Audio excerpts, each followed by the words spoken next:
Hi, welcome back. Today, we'll be looking at a few core concepts of Kant's philosophy and seeing how Hegel builds on them. This video gets pretty technical in places, so please bear with us.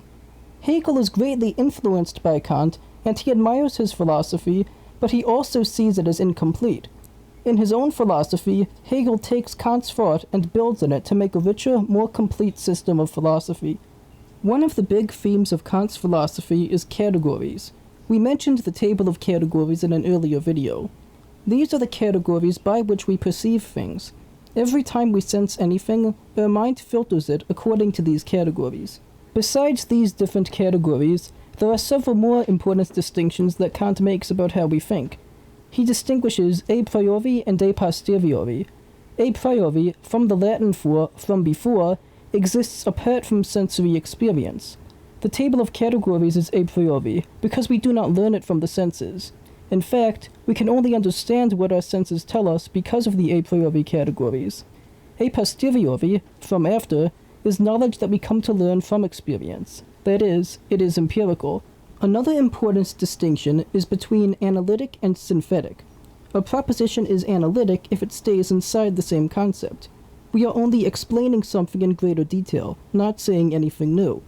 To really say something new, we need synthetic propositions. In synthetic propositions, we are going outside the original concept to get information from another concept.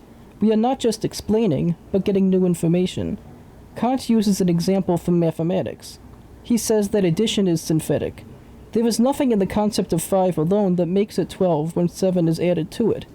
When we add 5 and 7 and get 12, we are adding the two concepts together. It is something new. We now come to a crucial point of Kant's philosophy, the idea of synthetic a priori propositions. Such a proposition, if it exists, would be the best kind of knowledge.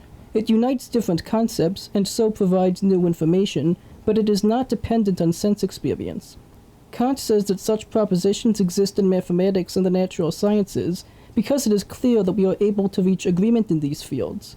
Looking at all the disagreements in philosophy, however, Kant says it is clear that such propositions do not exist in metaphysics. Because there are no synthetic a priori propositions in metaphysics, many of the metaphysical propositions that philosophers hold are unknowable. For instance, we cannot know the thing in itself, the object apart from our perception of it. When we see a rabbit, we don't know that the rabbit in itself is the same as what we see.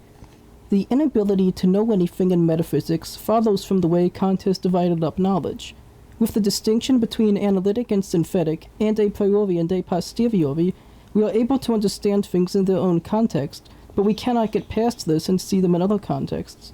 This would only be possible with synthetic propositions, and as we have seen, there cannot be synthetic a priori propositions in metaphysics. Hegel sees what Kant has done, and sees his categories as valid, but also sees that the Kantian system as a whole is incomplete. Hegel makes some distinctions of his own which illustrate how far Kant still has to go. Hegel discusses two kinds of human thought, understanding and reason, in German, Verstand and Vernunft. Understanding is how our minds work in the Kantian sense. We see how things are different from each other and we put them in different categories. This helps us learn more about these things, but by itself this is an incomplete knowledge. We need something that goes deeper.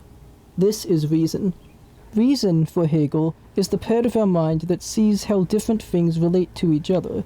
It is the part of our mind that sees sublation. With reason, we see the different categories only fully make sense in light of their opposites. The categories do impart true knowledge, but by themselves they are too rigid to impart the whole truth. When our minds are freed of the rigidity of understanding, we have true knowledge and reason. It's like this. With the understanding, we just keep the milk in one container and the chocolate in another, but with reason, we can mix them together and make cocoa. Let's go back to the thing in itself. Hegel says that the concept of appearance only makes sense when it is united to the concept of the thing in itself. We can separate the two concepts in the understanding, but they don't have real existence apart from each other. In fact, Hegel says that their union is really analytic, not synthetic. Hegel does accept Kant's distinction between the analytic and synthetic, but in the context of Hegel's whole system, opposite concepts never remain as they are. The sharp categories of the understanding are helpful, and their distinction is preserved in the result of sublation, But true reason recognizes that the distinctions don't tell the whole story. At the end of Hegel's system, with absolute spirit manifesting itself to itself in the universe, the distinction between analytic and synthetic can no longer be absolute. We hope you join us next time for more philosophy. See you again soon. Happy philosophizing!